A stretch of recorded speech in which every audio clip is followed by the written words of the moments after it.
here talking to Conor O'Neill, the publisher of Devils Illustrated, which is part of the Rivals.com network. He knows all things about Duke and another school that will be discussed probably later in the NC State schedule, Wake Forest. But, it's funny. I didn't even realize how little NC State had played Duke. I had to go back and do a little research. They played when there was COVID. So empty stadium in 2020. And then I refer to it a little bit as the Devon Edwards game. Oh, it's 100% the Devon Edwards game. When you have 2 pick-sixes and a kickoff return touchdown. Yeah, and then I remember the quote-unquote Thaddeus Lewis game where he victimized a very young, super young, freshman-dominated secondary for NC State. What was that, like over 450 some yards? Or yeah, I think it's still. I think Thad Lewis was like 40 for 50. I think that might be like one of those single greatest Duke QB performances ever. Yeah, and then so basically they played 2008, 2009. So we had a little Russell Wilson action, and then back at it in 2013, which was Dave Doran's first year. Where basically nothing really went right for the Wolfpack that year. And then obviously the 2020 game. So, one of the popular topics this week, I guess a lot of people just simply ask, is Duke a rival? And, most of the NC State players essentially said it's just the next game up on the schedule and they're concentrating on it. They don't, Devin Van got a little fired up about the playing Duke. I joked with him. I was like, did you even visit Duke? And he's like, no. So, I mean, I don't think it was one of those deals where, he wanted to get recruited by them and he didn't. But he also committed to NC State super early. But has that been a topic in Durham at all? Is there, I guess, what's the vibe on playing a team that's literally 30 minutes away? A little bit. It's more of just they wish that this game could have been played more than once over the last decade.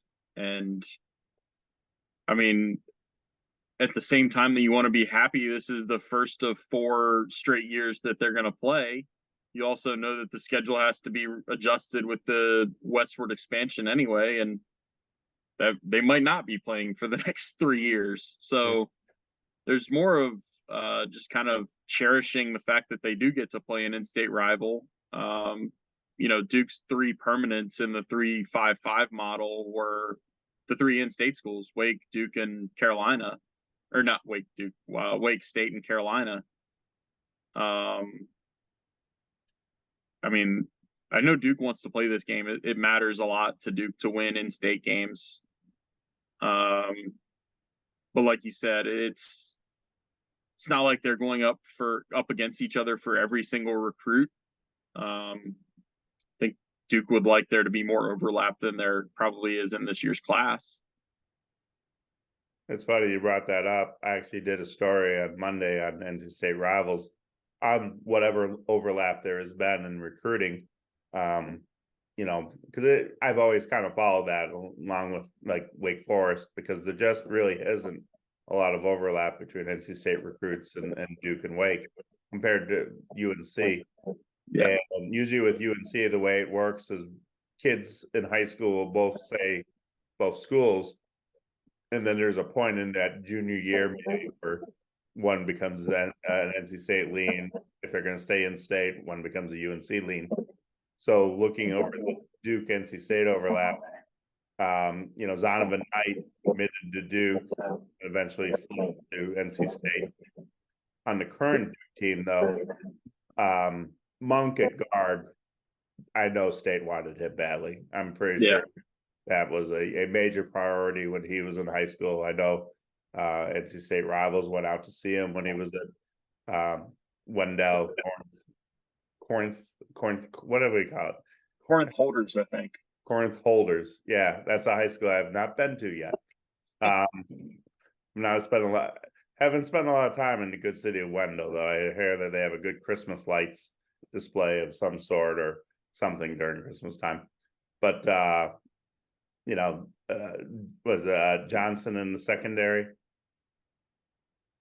Yeah, Uh, Brandon yeah, Johnson is their nickel. Nugent Conover. I kind of went down memory lane on what his recruitment was like, where State literally had him at everything. Finally offered him in mid April or so, and then he popped for Duke in early May. So that was an interesting recruitment. And then, sometimes Duke has guys that State offered early, but I don't know how much, State either pursued or the kid either didn't like NC State, but, Vincent Anthony was offered. But I don't remember like State ever being like a major player for him. I think State looked hard maybe at Maurice McIntyre, but never offered. Maybe looked at Aeneas Peebles, but never offered. These were in-state guys. And then there's somebody else that slips my brain. Oh, well, in the past, Johnson from Hunter Huss. Or no, Tony Davis, I mean, from Hunter Huss. Yeah. Well, everybody seemed to want him. That was a big get for Duke.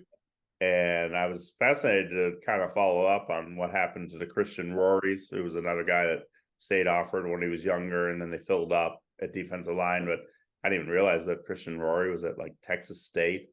And, some of the other guys have transferred that State liked, and it just did not work out at Duke. So it's interesting the different guys that end up picking Duke, but not some have gone on to be good and some have gone on to transfer. Yeah, I think Tony Davis wound up at one of the directional Kentuckys. Can't remember if it was Eastern or Western. I believe.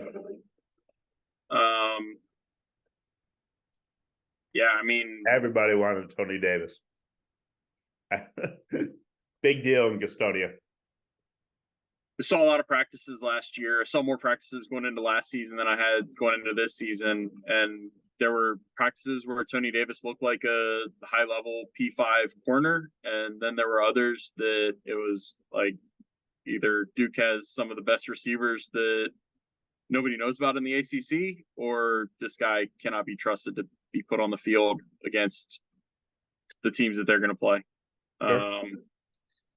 Sure. And that's just kind of the program building that's gone on with Elko and the staff. Is it's a business and they expect to win, and there are players that they can't win with that are now trying to win at other places. So I'll ask you the most obvious question. If Riley Leonard cannot play, what does Henry Beelan bring to the table? And sadly, I was just watching huddle film from high school of Henry Beelan playing for Cardinal Hayes. And, I've mentioned to people, New York City, not known for producing football guys. And it's interesting you went to Cardinal Hayes, because that's the school that for their first 3 years of high school, Ian Jackson, superstar, going to UNC in basketball, and Elijah Moore, shooting guard, going to Syracuse.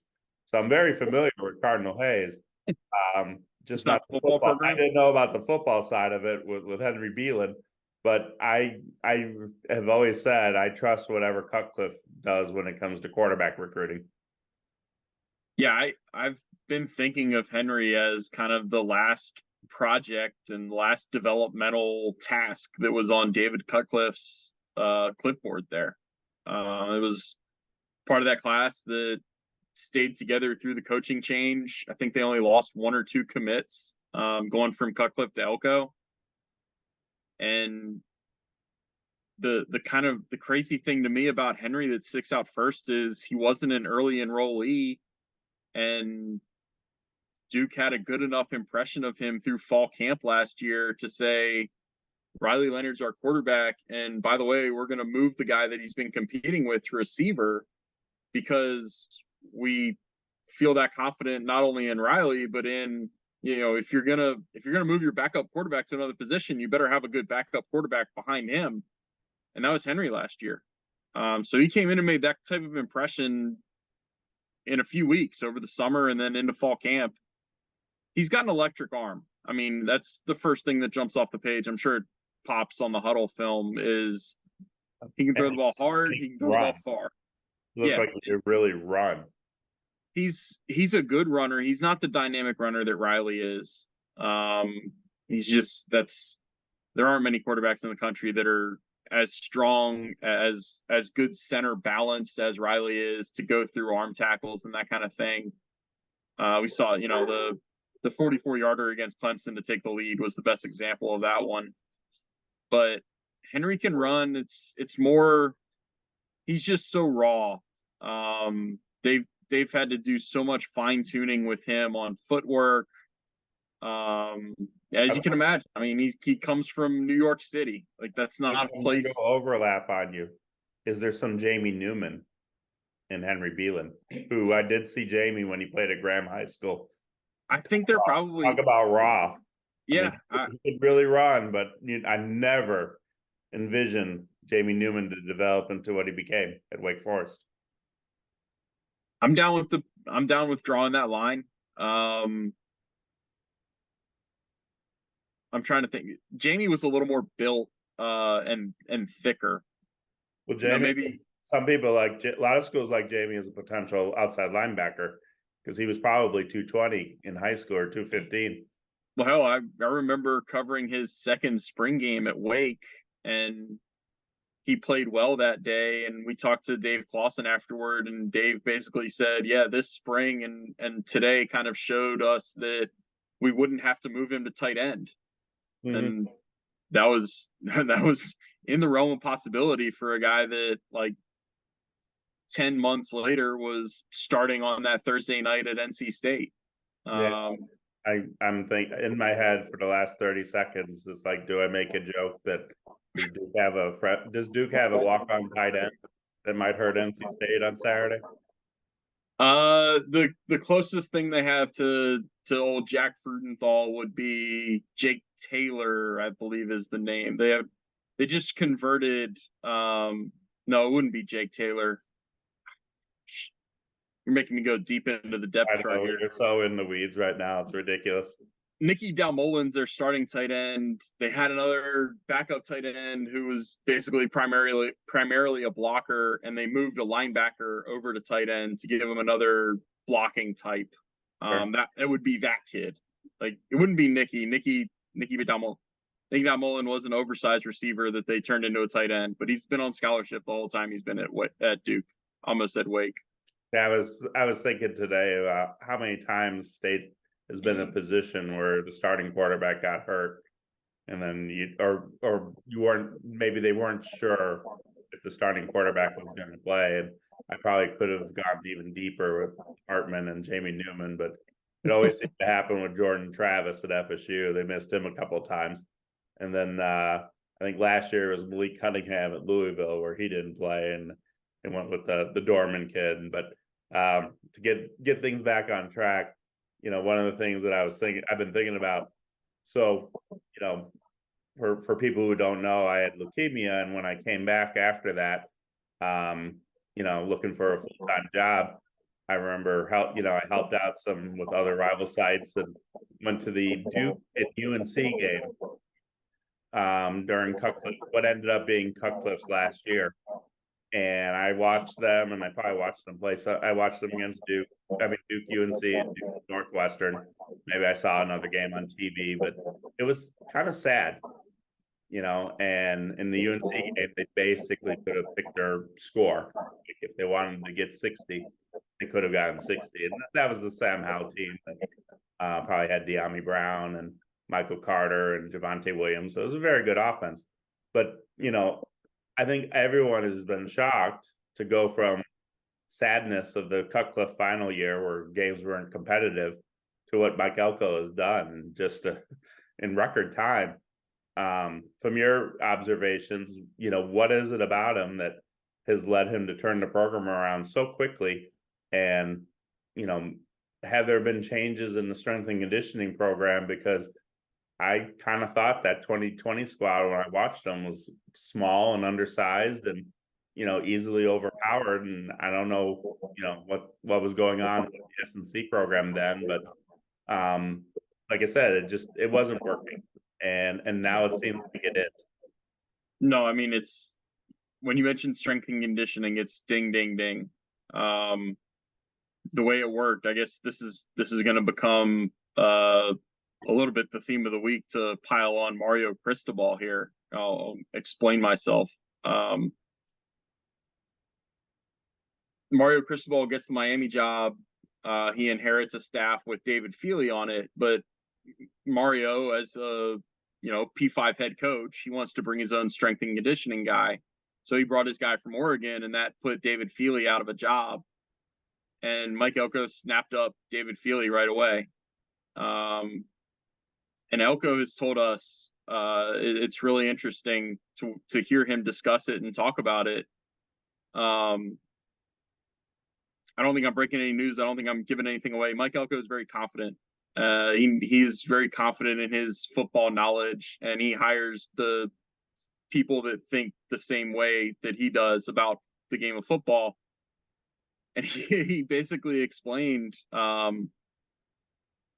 he made sure to hire the right strength and conditioning guy, and he put more of an emphasis on getting the right guy in that program than he did getting whatever offensive coordinator or defensive coordinator he wanted.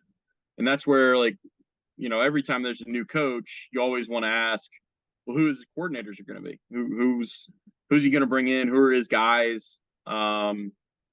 Mike made it clear that he's going to hire the best staff that he can, but if he hires, say, a receivers coach and it doesn't work out, well, he can go coach receivers for 2 weeks. Like, he's a football coach. He can go coach that position. You don't have to just know one position or one side of the ball. Football coaches can't go into the strength and conditioning world and tell players what to do. Like, it's that side of football has evolved so much that you have to have somebody that's good at it. Based on it's probably I don't know if it's higher than a defensive coordinator or offensive coordinator, and I'll let other people that really know college football debate that one, but it's probably at least the fourth most important spot in a football program these days, because everyone says it's the S&C guys that spend all the time with the players.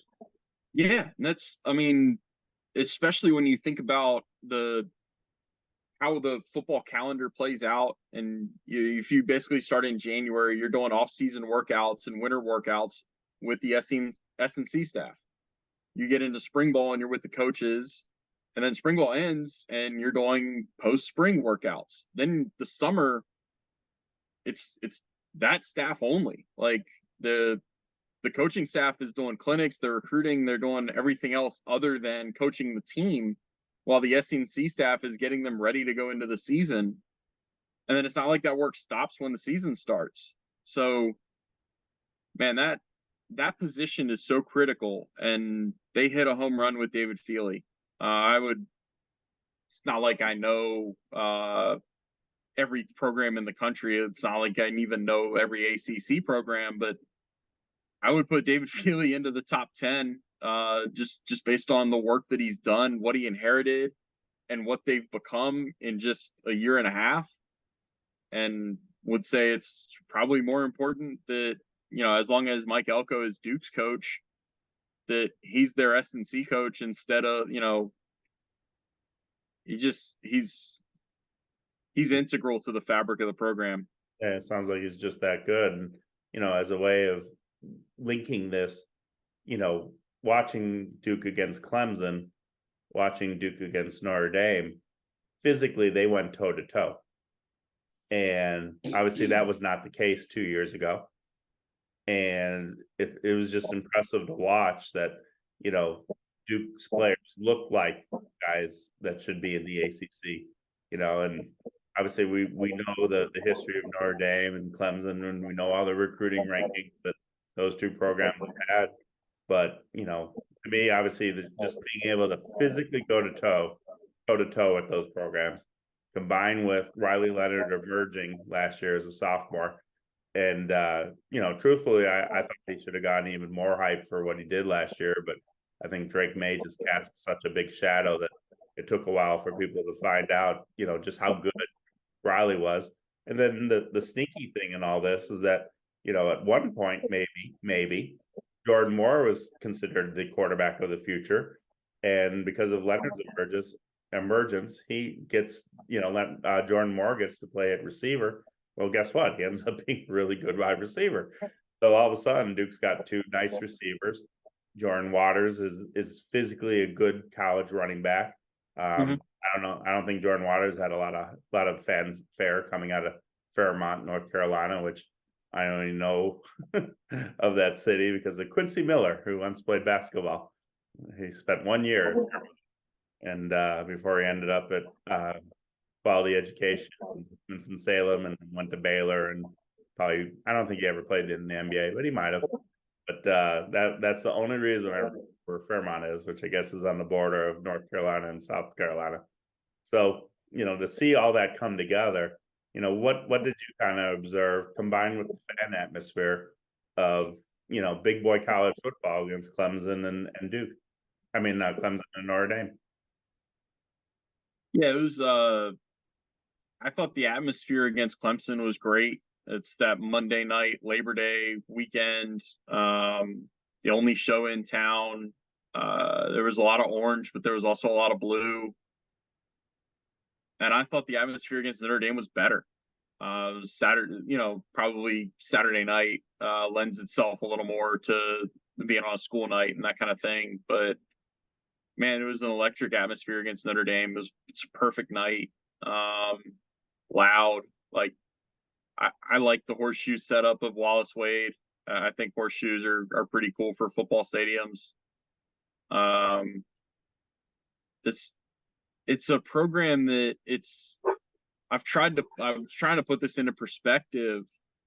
Um, you don't want to believe that it's real because it's so early in the tenure of Mike Elko. Like you don't, and you're kind of a prisoner of, well, they had this peak and valley under David Cutcliffe, right?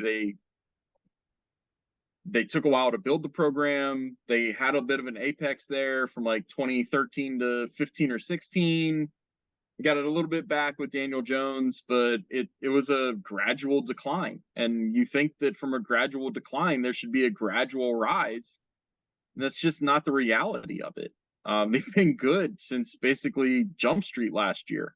Um, and it's caught people off guard. It's still, I think, catching people a little off guard. It gets normalized when you beat Clemson in the opener and you're ranked right away and you stay in the rankings. But it's I think it's sustainable. Like I think they have such a recipe for what they do to win that this is what they are. This is what they want to be, and I think it's repeatable. Kind of working our way back to the beginning. I have always said, almost every single year, almost Duke and NC State should always play each other. Not just because of what could be a good rivalry, but to me it just makes economic sense. I would love to know the financial difference of NC State taking the caravan of people and equipment and everything 30 minutes away to Duke, and what is saved probably on hotels. Well, maybe NC State still doesn't sleep in their own beds. Who knows what they do? But obviously, it's just cheaper compared to, say, traveling to Syracuse or going to Boston College, going to Miami. How much does it cost to make that happen? Where Duke is 30 minutes away and the ACC can't figure out how to play each other. Now, I've always also maintained, I'm sure, one of the reasons NC State probably always wanted to play Duke is they viewed it as an easy win many of those years. Obviously there has been some dark periods of Duke football, and I'm sure NC State would have loved to pick up an easy win every single year, when things were not going well in Durham. But it's interesting now, like, well, if you play Duke every year now, all of a sudden the game is a lot tougher. In the end of all this, what kind of vibe do you think you'll get with whatever amount of red is in the stands? And, all of a sudden this is a big game for both programs where State, is trying to get rejuvenation with MJ Morris at quarterback. And obviously Duke is trying to figure out the health of their team and, the rare opportunity of can they win without Riley Leonard if he can't go. which would be a monster step in their development that they could win without their star quarterback. So in a way, Saturday night has made things very unpredictable. Yeah, I mean Duke is trying to keep alive a shot to go to Charlotte, and if they lose this game, then they've got their next game is a trip to Florida State. You're looking at back-to-back ACC losses, and it's out of your hands um, whether you can punch that second ticket. Assuming Florida State is in Charlotte, everybody kind of seems like they're vying to be second in Charlotte. But yeah, this is one that Duke. I'm not going to slap the must-win label on anything, but it kind of is. 4 of Duke's next 5 after this are on the road, because this ends a opening stretch of 5 of their first 6 games at home. They need to capitalize on the atmosphere. I'm really curious what the atmosphere looks like, because like I said, it's in state. As we were talking before we came on, like that red just seems to pop, especially when you have a stadium full of blue seats. It's got the chance to look like it's a Duke road game when you look at some parts of the stands. I think we don't have to pretend that's not going to be the case. I thought it'd be about maybe 40% or 40%. I think closer. I thought maybe it'd be like 35% red. I think it might be closer to 50-50. Sure. The factor there is also that it's Duke's fall break.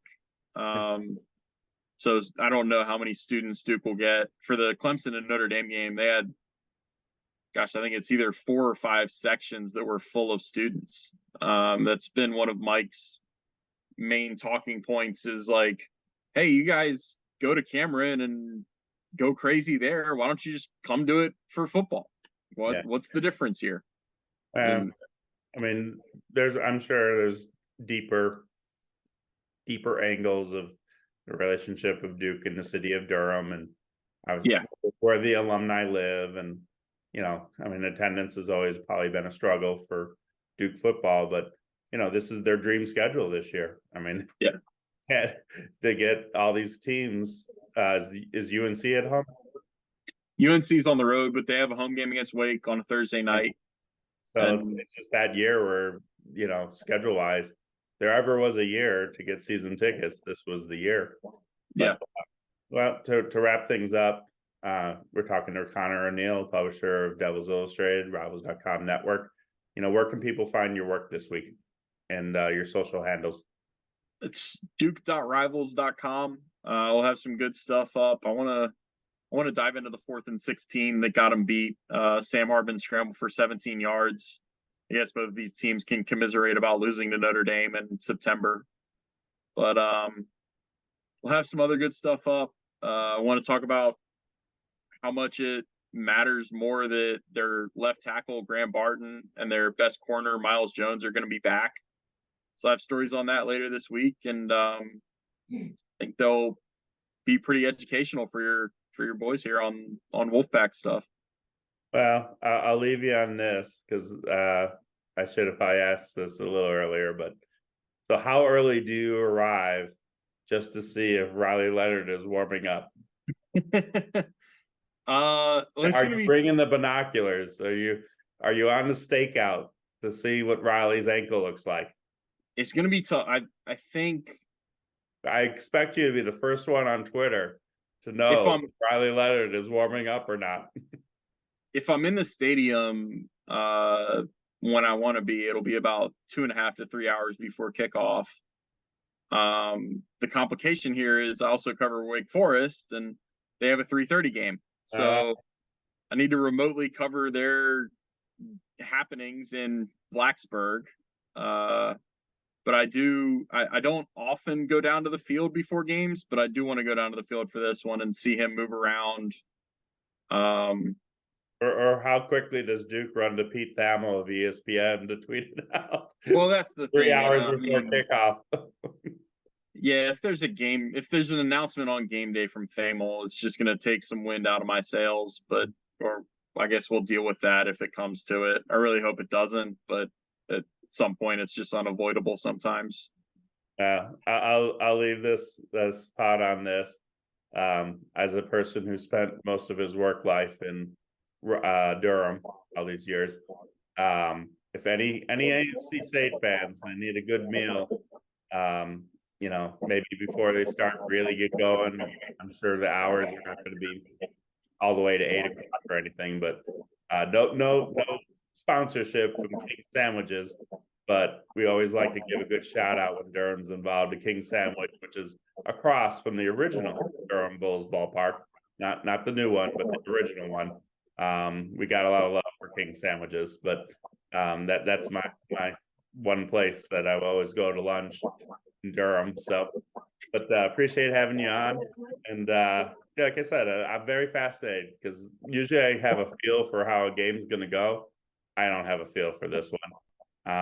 Not with the quarterback situation. Now, I do think Duke would win if they had a healthy Riley Leonard, but yeah, this is going to be a good test. It'll be interesting to see, whether the NC State Marshall game is a building block to something, or things change once you play a good ACC opponent. But thank you for everything, and I'm sure I'll see you down the road at some point. Sounds good. Thanks, JC. Thanks.